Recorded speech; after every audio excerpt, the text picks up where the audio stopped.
The Puck Portfolio with Andy McNeil.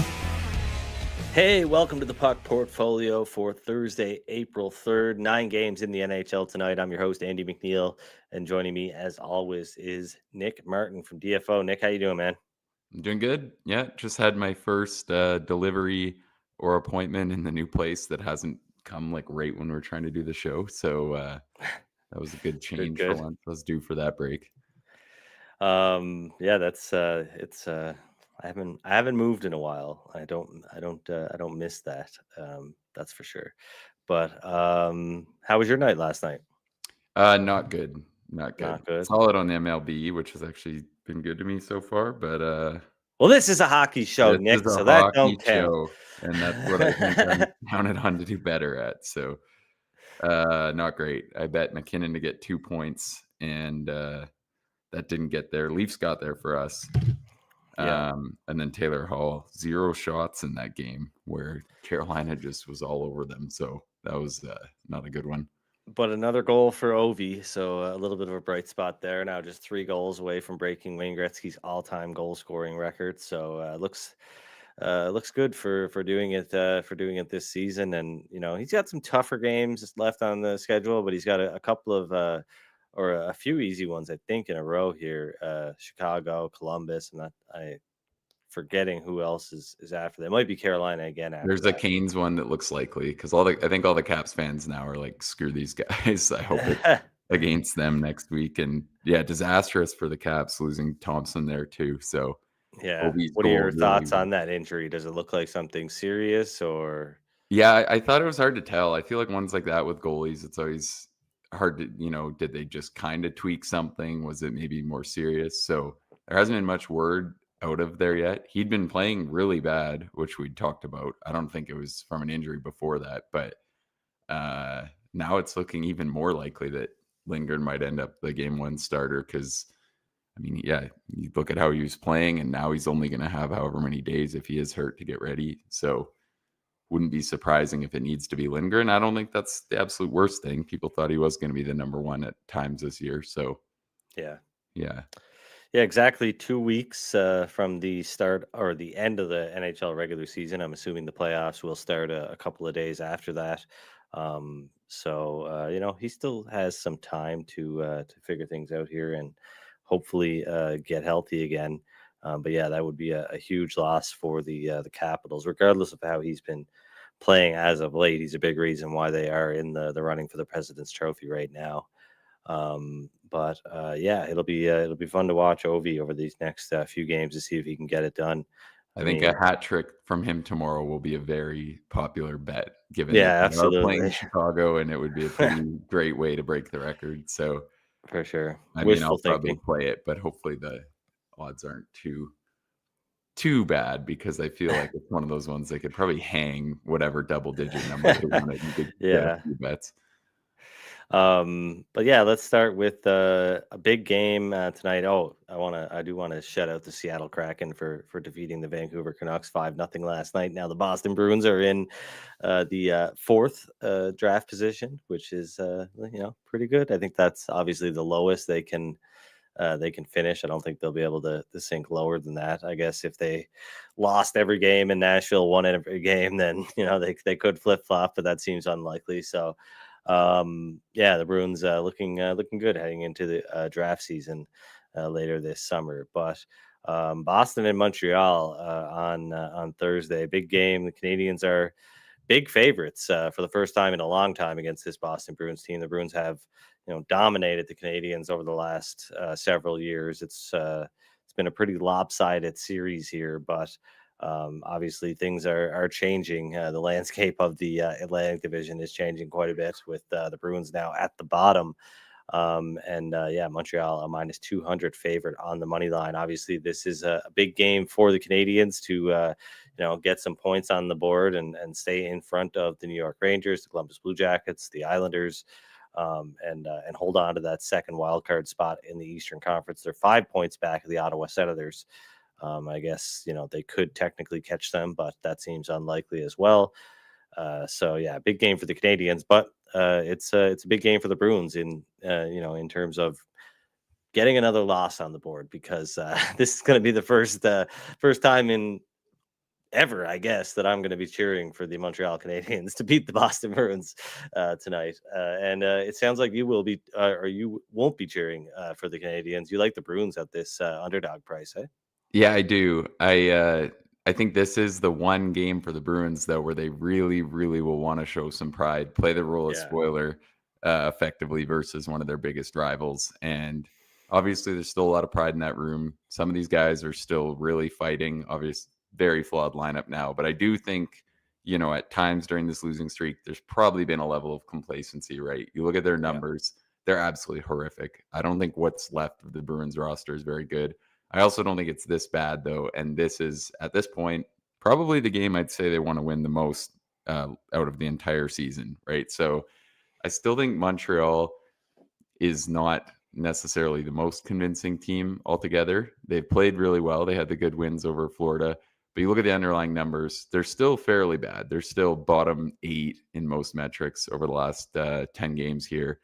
And I still think there's some holes on the roster. So obviously they're the better team right now, but I think Boston will be up for this one and is capable of making it a lot tighter than the money line suggests. And the other thing that I kind of like here, Montreal's done a really good job of owning the big moments in all these games. Feels like they're getting a lot of overtime wins, getting a lot of clutch scoring.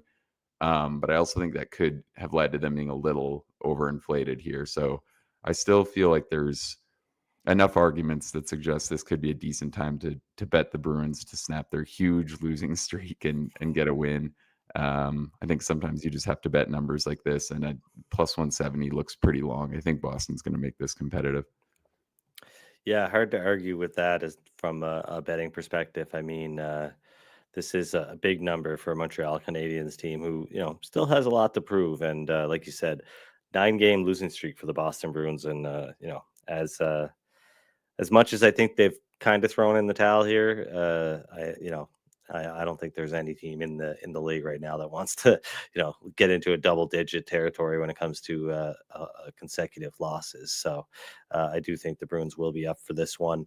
Another big game here tonight between the Ottawa Senators, or should I say another big Atlantic Division game between the Tampa Bay Lightning and the Ottawa Senators.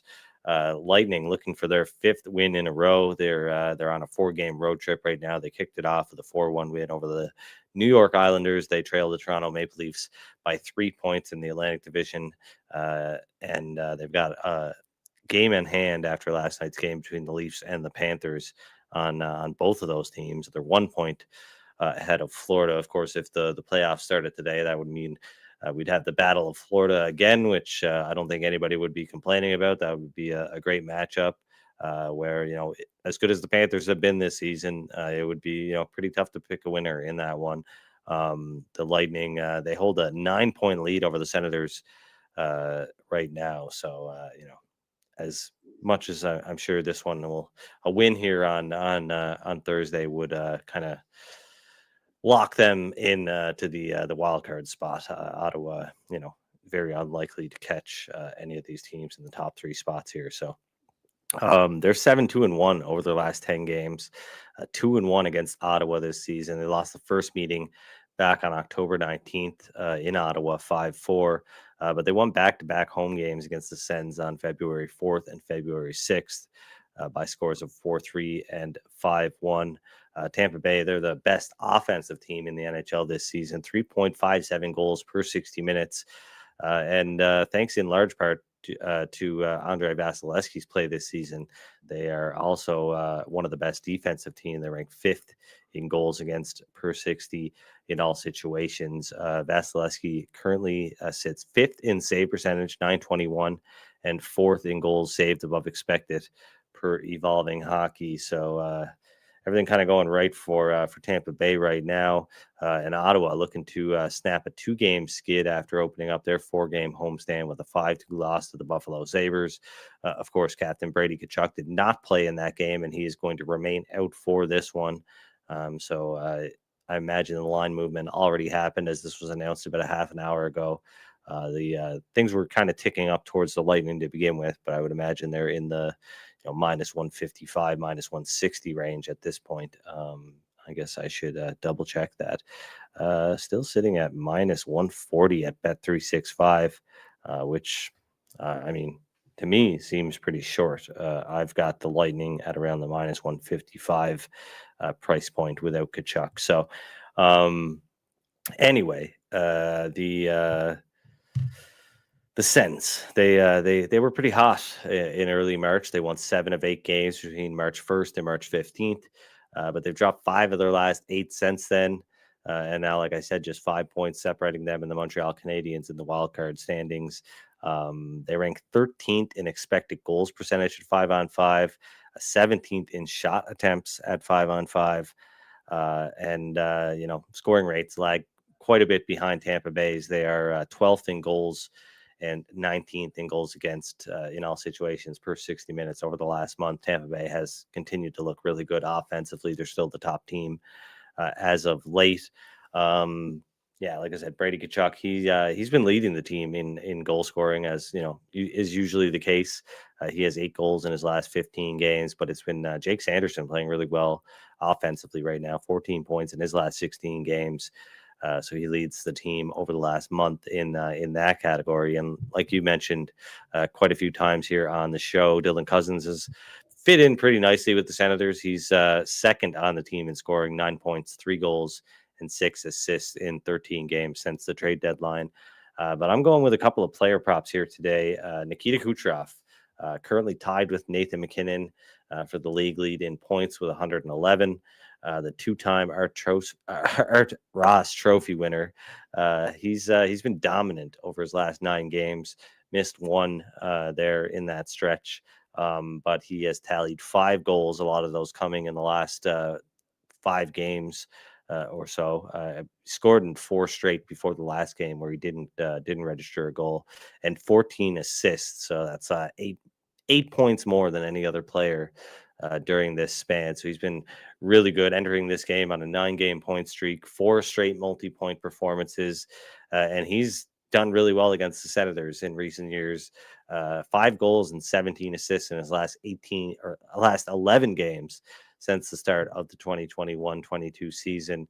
And he's recorded multiple points in 8 of those matchups. So I like Kucherov to go over 1.5 points at plus 130. And I also like him to score an anytime goal at plus 165. Yeah, I like it. I bet Cooch to win the Art Ross at plus 310 on November 22nd. And nice. Yeah, he's made it really close here. I feel like kind of counting on getting that one now. Leads the league with 1.59 points per game, which is considerably better than Draisaitl and McKinnon. So yeah, I like this look. He's been insane lately. I feel like he's almost, I don't know if he quite gets enough credit. It seems like he kind of flies under the radar and then just does this every season. So yeah, I like this look as well. And yeah, it's going to be crazy if that first round series is Tampa versus Florida. And I feel like it's a good example of why this setup is stupid, but also why the league pushes back against changing it, because like it's so dumb that these two teams, one of them is going to go home in round 1. Same with Dallas versus the Avs, but fans are going to watch those matchups. Everyone wants to see the Battle of Florida in round 1. So I can see the league's perspective, even though like I feel like the competitive integrity of it being this way is kind of off.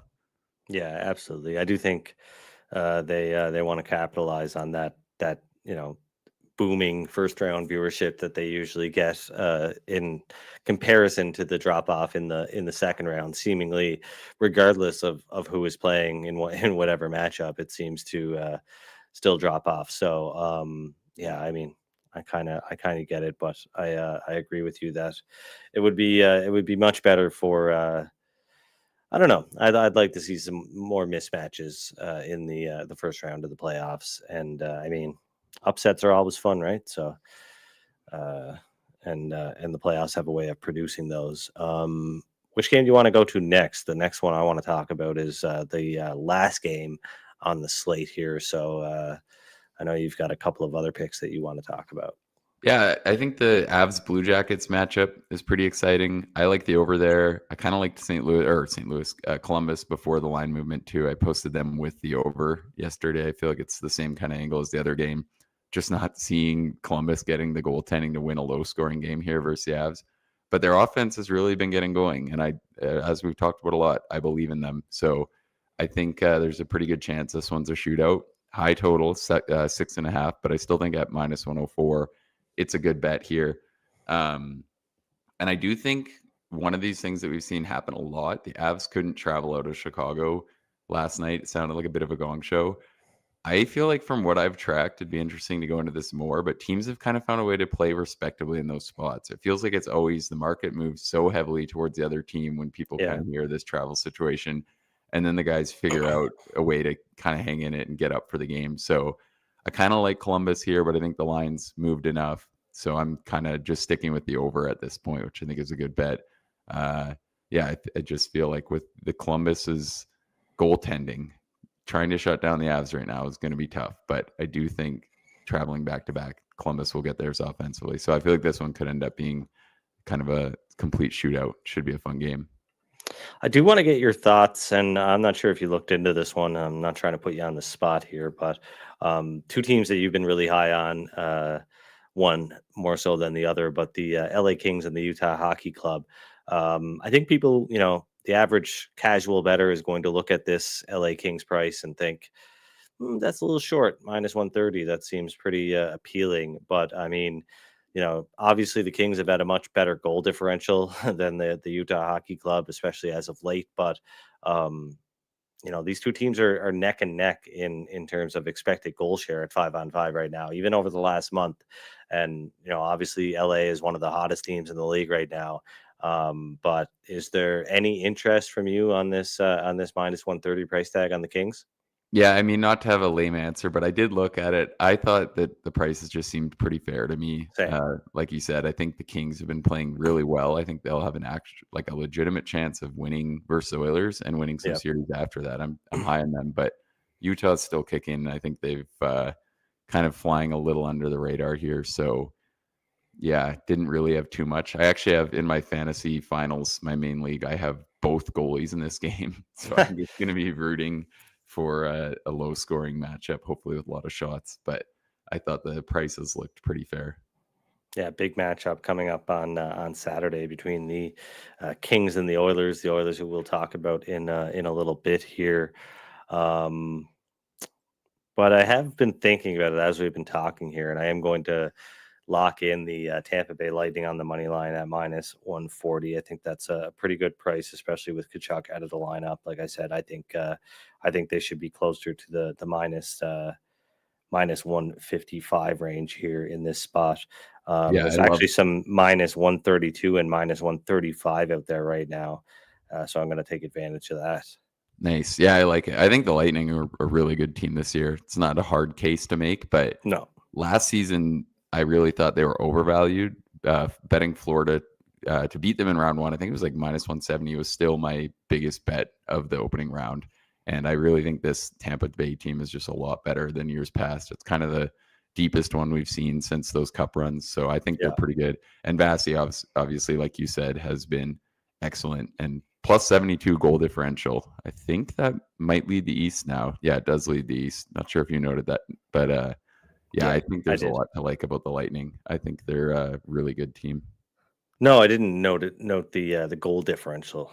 So yeah, thanks for that. The Flames, pretty much. I mean, out of it at this point. Last night's loss for the Canucks, certainly helped their chances, I guess. But they're 7 points back of the St. Louis Blues for that second wildcard spot in the Western Conference. But you like a player prop in this matchup? Yeah, I do. And I think for the Flames, their chance is catching Mini because we've talked about the way the Blues are going and they play Mini head to head. So that's the one they got to have. And they have a soft enough schedule that maybe they're not completely dead. But yeah, we've talked about it. You don't really want to bet on teams on can't lose narratives. And I do think that this line is fair with the Flames at minus 165. The Ducks have been offensively better of late and they're still getting such good goaltending. It wouldn't surprise me at all for this to be one of these Flames games that we've kind of seen a lot lately where they pour it on in terms of shots, but they struggle to finish. And whoever's in goal for the Ducks racks up a pretty big save total. So I think that could be a prop to look at as well when those drop. But I like Kadri to get 4 shots. Anyone who's paid attention to the Flames lately has seen he's playing at an incredible level. He's come in under 3.5 in the last 2 matchups in Colorado and the next night in Utah. But those were pretty tough spots. I don't think anyone was expecting the Flames to generate quite as much as they had been in those. But prior to that, they've been generating a ton of shots, and a lot of it has been Kadri. So I think we'll see him stand out in this game, get a ton of chances versus a Ducks team that spends so much time in their defensive zone. I think minus 106 for 4 shots is a good bet. I think it's a decent spot to sprinkle on the alt line, 6 shots plus 460. Yeah, I think most likely we should see a pretty good game script here. I don't really know if the Flames will run away with it, despite being big favorites and it kind of being a spot they can't really afford to drop. I'm hoping it'll be one of these ones where the Ducks hang around. Yeah, speaking of can't lose narratives, the St. Louis Blues, 10-game winning streak. They host the Pittsburgh Penguins tonight, and I think it's worth noting. Obviously, it's pretty tough to get interested in this Penguins team, but Joel Hofer looks like he will be getting the start tonight. So hasn't been bad by any means this season, but definitely a downgrade from Jordan Binnington based on stats for the 2024-25 season. So I just wanted to throw that out there for anybody who may be looking at this one here. Yeah, and the Pens have been, like, if anything, they've been respectable. 6-3-1 the last 10, and Yeah. some good wins mixed in there, and pretty good underlying results, which they always kind of seem to hold. But Yeah. I was almost starting to get interested in the Pens if people kind of keep pushing this number as it's going. I think they could be maybe one of the team to somehow beat the Blues here. So we'll see. I definitely don't think there's much reason to lay minus 230 in this one. Yeah, I mean, Tristan Jarry getting the start here tonight, and he's been decent. Anyway, not nearly as bad as he was. I mean, he's been good, and he was terrible earlier this season before his demotion to the AHL. He's 5-3-1 since getting recalled. 907 save percentage, 2.95 goals against average. So respectable numbers, and that makes a big difference for a Penguins team who was sewered by bad goaltending this season for sure. The final game of the evening is the last one that I want to talk about. It's the Oilers and the Sharks. I covered this one at OilersNation.ca today, or OilersNation.com, sorry. But yeah, this is a big one for Edmonton. I think their win over the Vegas Golden Knights on Tuesday, probably obviously raised their chances of being able to catch Vegas in that Pacific Division race. Still unlikely, but they're going to be motivated here to win out on this road trip with 3 winnable games remaining here. Although the matchup against the Kings on Saturday will be a tough one for sure, but they're looking for their 3rd straight win here on Thursday, and it's the first of 3 upcoming meetings versus the Sharks. So you can kind of bank 6 points for the Oilers as long as they don't screw up here against the team that they should absolutely beat. 10 times out of 10, they defeated San Jose in 11 of the last 12 matchups. The only loss coming at the end of Jay Woodcroft's tenure as head coach, when I remember that the team had pretty much quit on them, quit on him, it seemed like, and you knew there was a change coming. And I think everybody remembers that clip of him standing at the bench after the game, just kind of talking to his assistant coach at the time, saying, "Yeah, that's it, I'm done." Like he knew the chopping block was coming, or for him the next day. I think it came that night, actually. But yeah, the Oilers good comeback win versus Vegas on Tuesday. They trailed after the first period, but tied the game on a Jake Wallman goal just 19 seconds into the second before adding 2 more in the second period. Of course, Leon Draisaitl netting his 52nd goal of the season. Victor Arvidsson scored for the 2nd time in as many games. And Calvin Pickard shut the door. The Vegas Golden Knights did get back within 1 with a goal in the early part of the 3rd period. But it was a pretty low event game, just 42 shots combined here for these 2 teams in that one. Like I said, the Oilers have dominated San Jose. They've got 3 straight wins versus the Sharks, 2 this season. They've only covered the puck line in 6 of 12 of those matchups, which, would be good if you're talking about lower odds, because, usually you're talking about plus money when you're talking about the puck line. But I would say in all of these matchups, you've had to lay a bigger price than you're getting back on the Oilers to cover the puck line. So yeah, 6-6, Yeah. not a great ATS record No, and I in mean, this series. yeah, it's -120 tonight with McDavid Exactly, yeah. out and in San Jose. So yeah, I'm And sure that'll Ekholm be out and Stuart Skinner. As much as we like to crap on Stuart Skinner, I do think he's the better of the 2 goaltenders, and I think he's shown that. But who knows? Maybe I'll be proven wrong here. And yeah, speaking of McDavid, contrary to earlier reports, it does not look like he is going to be able to join I think he's with the team right now on the road trip, but doesn't look like he's going to be playing on this road trip. Same goes for Matthias Ekholm, and same goes for Stuart Skinner. So the Oilers likely to be shorthanded for the rest of this trip. Start of a 3-game homestand for the Sharks. They're on a 3-game losing streak. Not locked into last place, but looking pretty good to finish last in the league again this year. I mean, they've only got 14 regulation wins, so the Blackhawks have that tiebreaker. They're 2 points ahead of the Sharks right now with a game in hand. The Sharks, we've talked about it a lot. There's not a lot to say about this team. They pretty much bottom of the league in every category, 32nd in expected goals, 31st in shot attempts, 30th in goal share at 5-on-5. Only 2 teams have scored fewer goals per 60 minutes in all situations this season, and they've been the league's worst defensive team by a fairly wide margin, and they've allowed 4 or more goals in 40 out of 74 games this season. So pretty incredible stuff for San Jose here. Alexander Georgiev has gone 7-17-2 in 27 games with the Sharks since joining them on December 12th. 3.8 goals against average, 8.76 save percentage. And among goaltenders who faced at least 1,000 unblocked shot attempts in that time, only 3 have performed worse in terms of goals saved above expected, according to Evolving Hockey. And one of the few bright spots on this team this year has been Macklin Celebrini, but he has kind of, I don't want to say fallen off necessarily, but I mean his scoring has dropped off for sure. He was at 20 goals quite a while ago. Has scored just 1 goal in his last 10 games. And he's dropped to 9-1 odds in terms of winning the Calder Trophy. Lane Hutson now a big favorite, just as we predicted a few weeks ago on Future Files. He's got 21 goals and 32 assists in 62 games this season. Tyler Toffoli, though, has the team leading goals with 27. William Eklund, the number 7 pick in the 2021 draft, leading the team with 55 points. Although, like I said, Celebrini has played fewer games, so he's the team leader in points per game. The Sharks are 12-23-2 at home this season, around -2.5 units.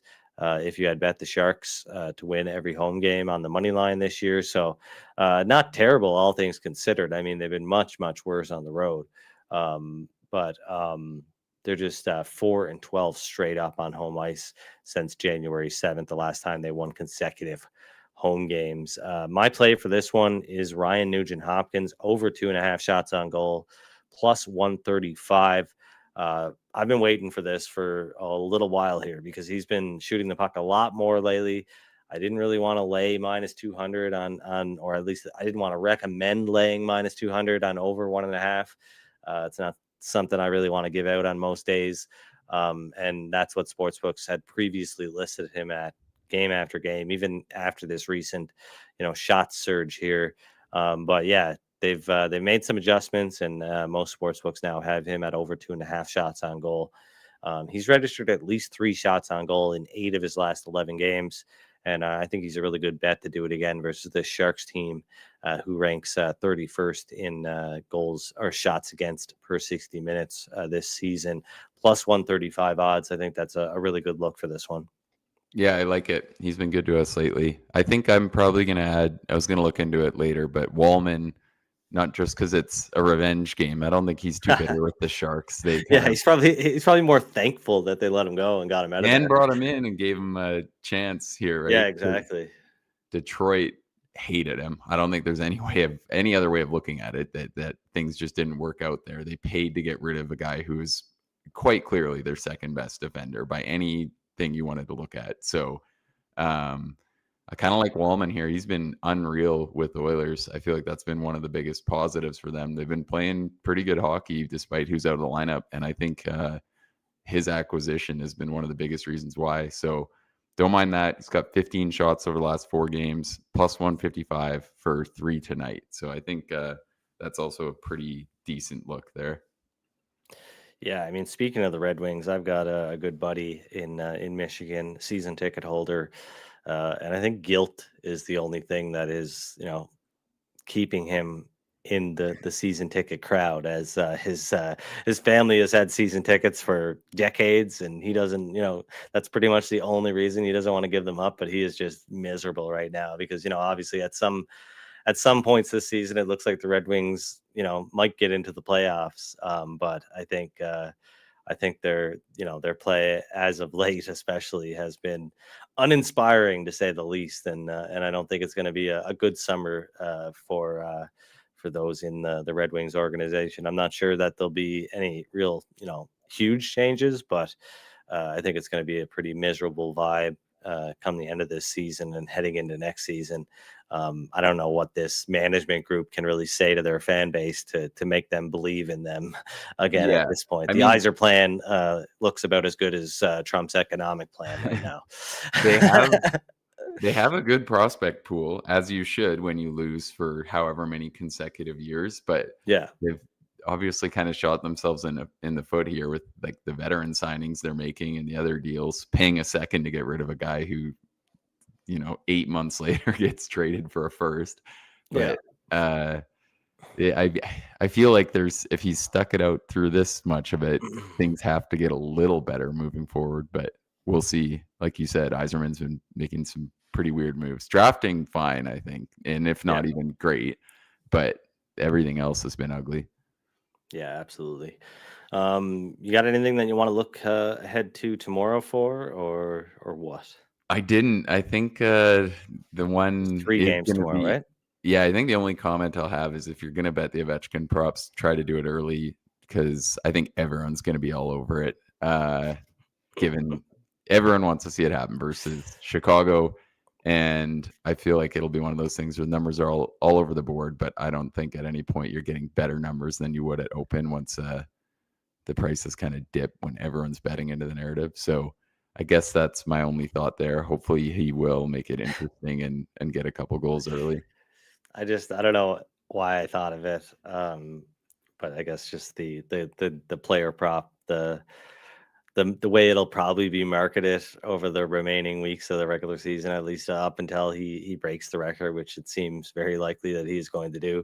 But I saw a tweet today that I thought was pretty funny. It said sportsbooks went from, well, it actually named a sportsbook, but I won't name the sportsbook. It said sportsbooks went from here's $25 for being a loyal customer to if Ernie Clement hits 7 home runs tonight, you'll earn a $10 bonus bet. I actually a lot of the rec books. So I think FanDuel's boosted Obi's goal. Like we obviously can't play there here, but they boosted his goal like 3 of the last 4 games. Like every time I'm reviewing their odds, I see it at the top. And it's one of those ones, like I do think if you're getting plus 200, you should play it. For sure. People always think those are like and the limits are always so low, but people always think those are like a jinx if you see that listed. But how is it? Everyone knows that Ovechkin's pushing for this. He's going to score at a certain rate. Whatever 40% of the time or 50% of the time, you're going to lose the bonus. But when you're getting plus 200, it's, I think, still a pretty good bet there. Yeah, I mean, there's 2 types of bettors in the world, right? Those who believe in jinxes and those who know it's BS. So Yeah, like the boosts, like they're boosting into plus 200. It's still a bet that's supposed to miss over half the time. So, I feel like it seems like people get that a little mixed up sometimes. But I sure hope the Capitals play a little better. They are minus 400 in the game, so I don't think the play is betting the Caps, but No, um, hopefully they can get it done. And then the one, I guess I kind of am it interested. Oh, sorry. No, I was just gonna say it does feel. I remember I said this about a month ago. It does feel like sometimes that like they're just happy if Ovechkin scores at this point. Like Oh, 100%. you know That what I was the mean? whole Like thing that's last enough for night. the team right now. Yeah. It's like they've got their playoff spot locked up. In all likelihood, they're gonna finish first in the conference and whatnot. So I mean, it does feel like that is the main goal of the team right now to help him get there. Yeah, it's going to be crazy to see how Carberry adjusts his usage come playoff time. He's kind of hinted at it. I think Ovechkin at times this year has played better at even strength than, last year, and he's probably getting credit for, but it's fallen off pretty bad lately, and they have some guys capable of a lot more. I honestly think it's not entirely out of the realm of possibility that Ovechkin goes off the top power play unit at some point in the playoffs, because Yeah. his shot obviously is such a weapon, but he has such a hard time collecting rims, so bad at zone entries. Like there's so many plays that kind of die there. So it'll be interesting. He's done a good job with his touches. And like as a passer, like I think if anything, people underrate his passing still, but his puck handling has just regressed so much in the last couple of years. And I feel like it makes it tough for a lot of things. So we'll see. And then the other angle that I still think I'll probably be betting is Leonard's props if they're close to where they were. The Caps got smoked last night in Carolina. It was a whole team thing. I thought he looked good. Carberry said he thought he was the best Capital. And I don't know if he's just trying to boost his confidence, but just because he's been so quiet the last 2 games, I could see the numbers still being decent. But if he keeps skating in this role, I think he's looked fine. Eventually, it's going to break for him where he gets some more points and more shots. So I think if you're getting long numbers there, those will be good bets. I saw a clip of Ovi talking about taking him out to dinner in Boston, and they asked him. One of the reporters asked him like, "Oh, I heard you don't like his stick," and I think he said it's too wimpy. Whippy. Yes, wimpy. Yeah, Yeah, whippy. yeah. Yeah, Okay, well, wimpy. That makes more sense. But yeah, 80 flex. yeah, Ovechkin, not a fan. Ovechkin's got like 60 pounds or whatever on him, so not For surprised he sure. feels whippy. Yeah, maybe don't knock the guy who scored back-to-back 30-goal seasons in the NCAA, right? So, I think he knows what he's doing. Yeah, But then again, Ovechkin certainly knows what he's talking about as well. So, but yeah, all personal preference. But anyways, great show today, Nick. Thanks for another one. We will be back on Tuesday for another episode of the Puck Portfolio. But until then, good luck with your bets and gamble responsibly.